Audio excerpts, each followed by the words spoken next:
What's up? It's Gamer Funky. Welcome back to my channel. Today we are continuing the Sims 4 American Girl doll build series with Kirsten Larson.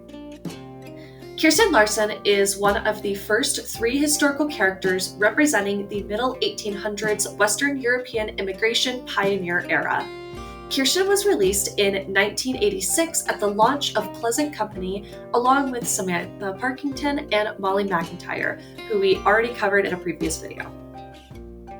I never had Kirsten as a doll, nor was I ever really interested in her, but if I was collecting the dolls now, she would definitely be a favorite of mine.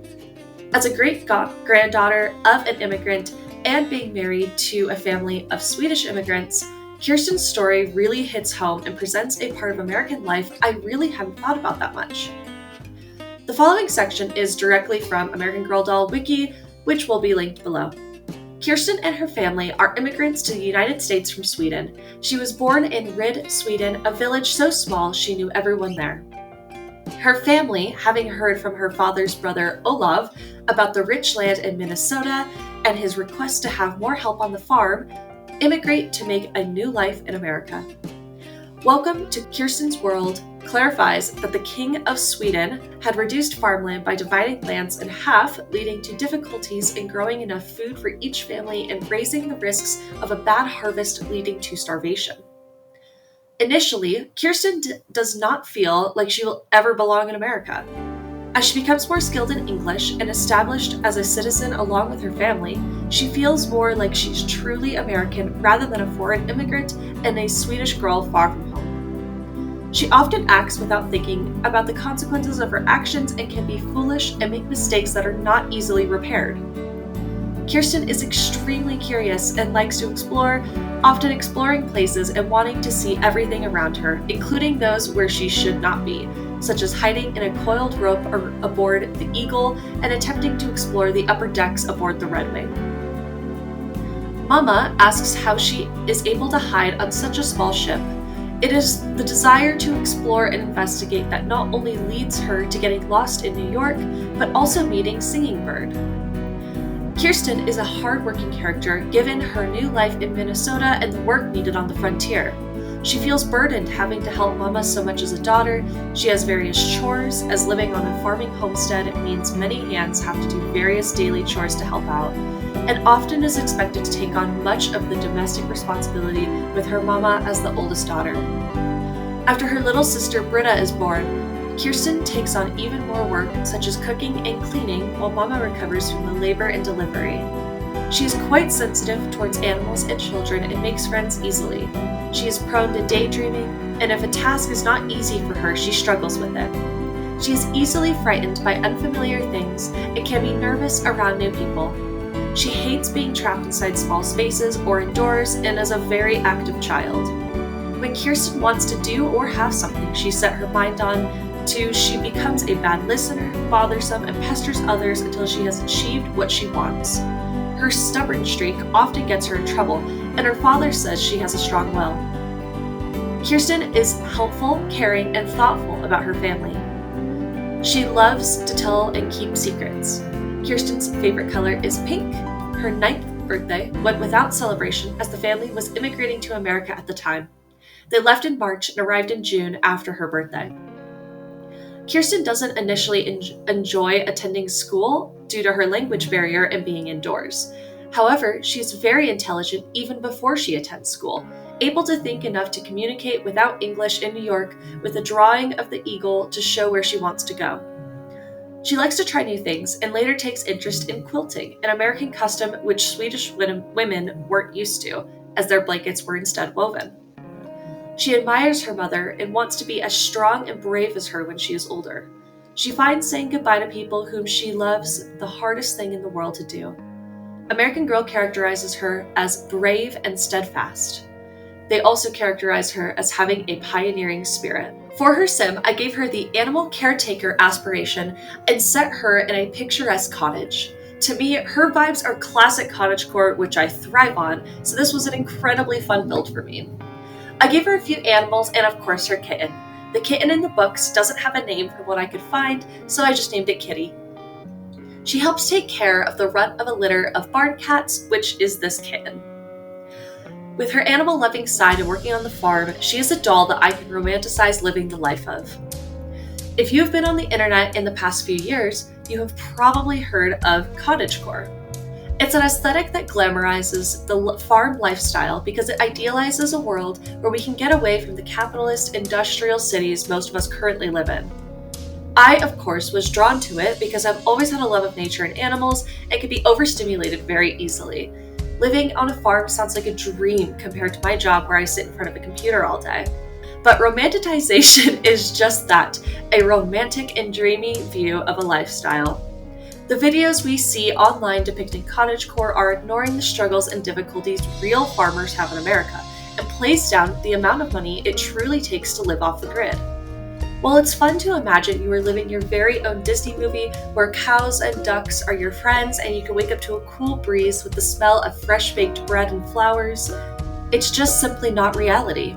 Here's an excerpt from a Time magazine article about the crisis American farmers are currently going through that is also linked below.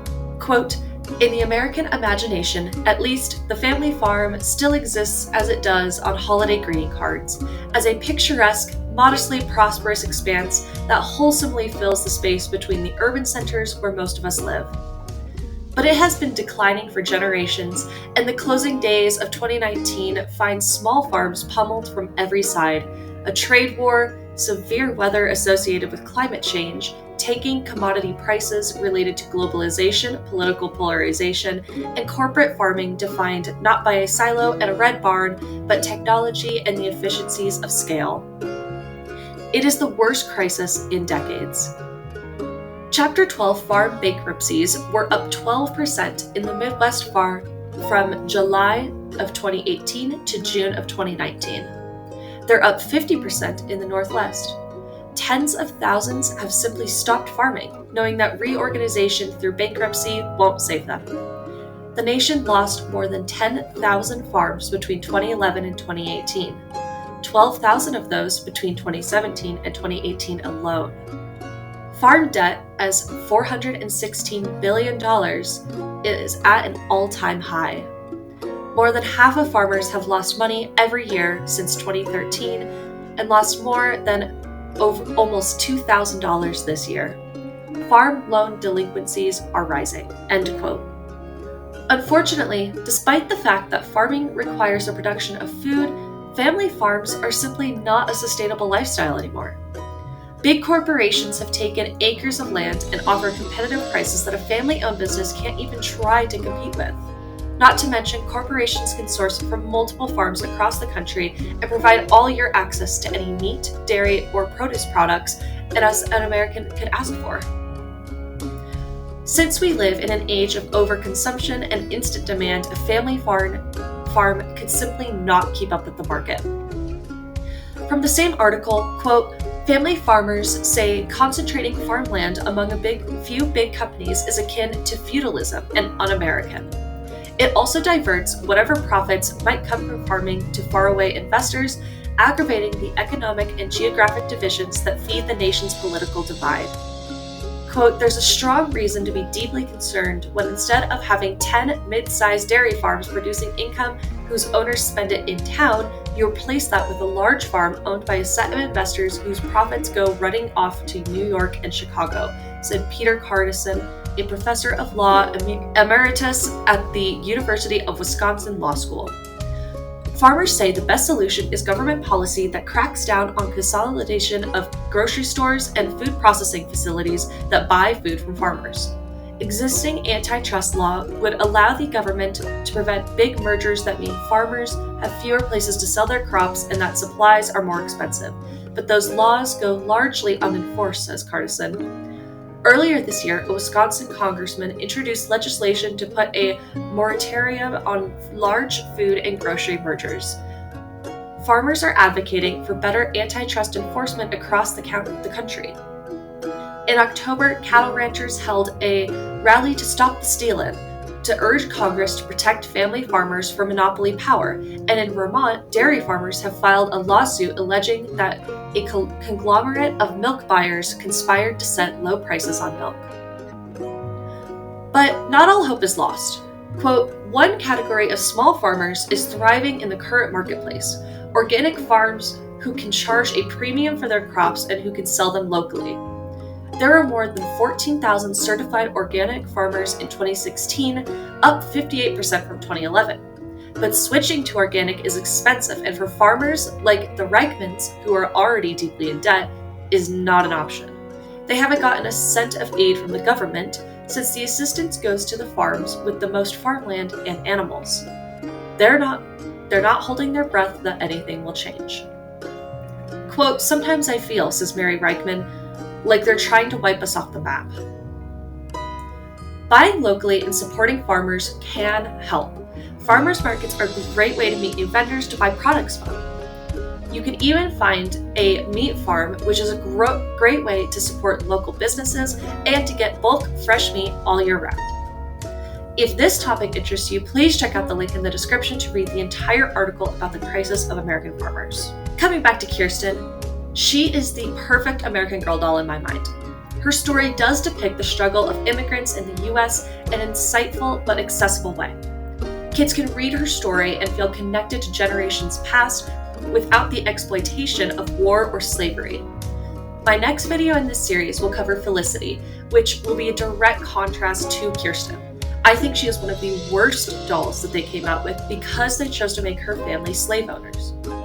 As I said, we'll cover that in the next video.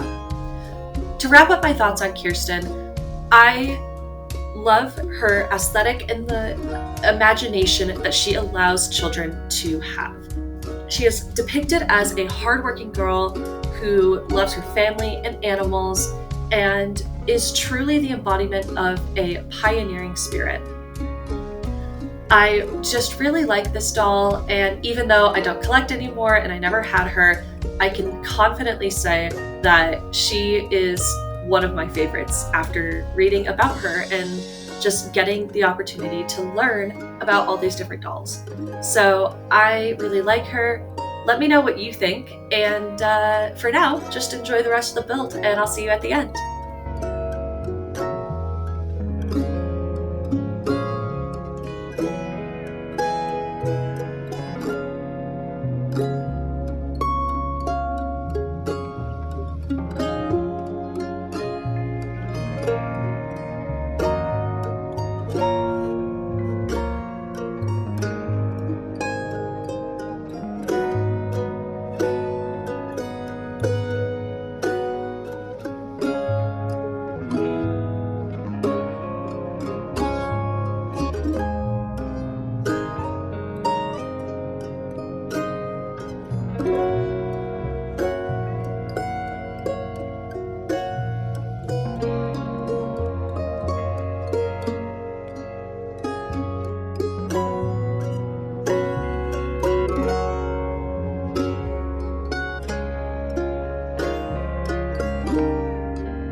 Hello again, I hope you enjoyed this video. If you did, please consider giving it a like and subscribing because it really helps the channel. Thank you so much to everyone who has already liked a video before. I can't express how much I appreciate you. I really enjoy making these videos and talking about somewhat controversial or forgotten topics. Thank you again for watching, and I'll see you in the next one.